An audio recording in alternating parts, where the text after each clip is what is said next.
It was my extraordinary privilege to have played a role in one of the epic dramas of our age, America's race to the moon and back. President Biden and Vice President and Chair of the National Space Council, Harris, now join a distinguished train of visionary leaders. As President John F. Kennedy so inspiringly said at Rice University, William Bradford, speaking in 1630 of the founding of the Plymouth Bay Colony, said that all great and honorable actions are accompanied with great difficulties, and both must be enterprised and overcome with answerable courage. We choose to go to the moon. We choose to go to the moon in this decade and do the other things, not because they are easy, but because they are hard. Because that goal will serve to organize and measure the best of our energy and skills. Because that challenge is one that we are willing to accept, one that we are unwilling to postpone, and one which we intend to win, and the others too. It is for these reasons that I regard the decision last year to shift our efforts in space from low to high gear as among the most important decisions that will be made during my incumbency in the office of the presidency. Yet the vows of this nation can only be fulfilled if we in this nation are first, and therefore we intend to be first. In short, our leadership in science and in industry, our hopes for peace and security, our obligations to ourselves as well as others, all require us to make this effort to solve these mysteries, to solve them for the good of all men, and to become the world's leading spacefaring nation. I salute the chain of White House and NASA leaders, the torch of space exploration lit by President Dwight Eisenhower and passed to John F. Kennedy, and from him to Lyndon Johnson, Richard Nixon, Gerald Ford, Jimmy Carter, Ronald Reagan, George H.W. Bush, William Clinton, George W. Bush, Barack Obama, Donald Trump, and Vice President and National Space Council Chair Mike Pence, and to their worthy successors, the Honorable Joe Biden and Kamala Harris. Now let us salute the memories of those who so heroically sacrificed their lives for the achievement of an impossible dream.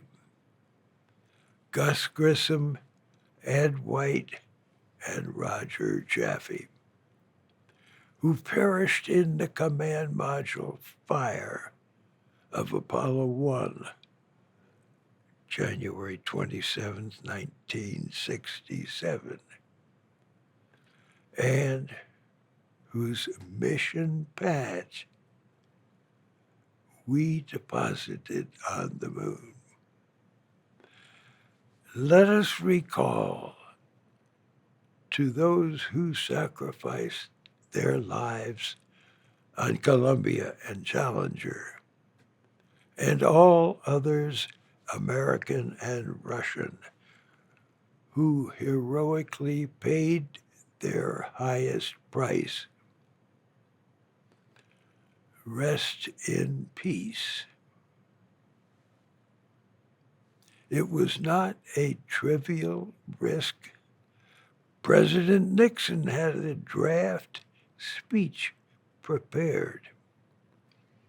In the event of moon disaster, against the contingency of the failure of America's promise to return us safely to Earth, which required that the lander ascent engine depart the moon's surface and maneuvers to join the Earth returning spacecraft for ocean recovery. An ascent engine failure would have left us stranded on the moon. Fate has ordained that the men who went to the moon to explore in peace will stay on the moon to rest in peace. These brave men, Neil Armstrong and Edwin Aldrin, know that there is no hope for their recovery. But they also know that there is hope for mankind in their sacrifice. We planted the American flag on the moon. We did so not to lay an imperial claim to the moon. As idealistic Americans, we came in peace for all mankind. Then, at the sure hands of our valiant command module pilot, Mike Collins, we three skedaddled back home, welcomed in the Pacific by the crew of the USS Hornet, safely back on Earth, then back home to America and our family. On behalf of all of the early space pioneers, let us now tip our helmets to our heroic and worthy successors, President Biden and Vice President Harris, NASA Administrator, U.S. Senator, and fellow astronaut Bill Nelson, Deputy Administrator Pam Melroy, and Associate Administrator Robert D. Cabana.